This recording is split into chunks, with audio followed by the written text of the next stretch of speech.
Now, finally backs. All set. Good luck to your pick 5 choices. Stand by for a dispatch.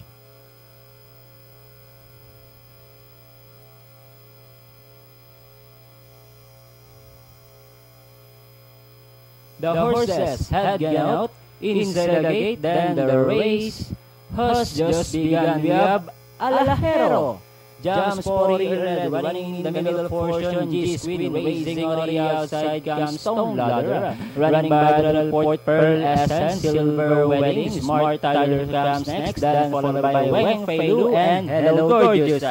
Past the half-mile distance, they running with Alajero, leading by 3/4 of Palenka. Running inside now is Silver Wedding, and then very close to Stone Ladder, Smart Tyler. G's Queens comes next.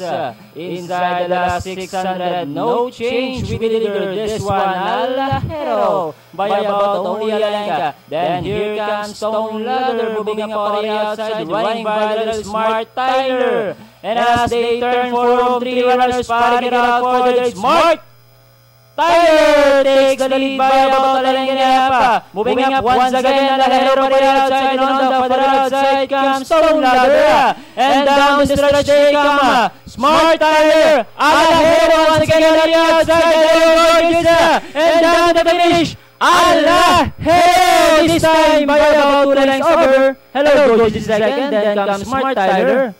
Stone Ladder, Pearl Essence, G's Queen, Silver Wedding. Okay, crossing the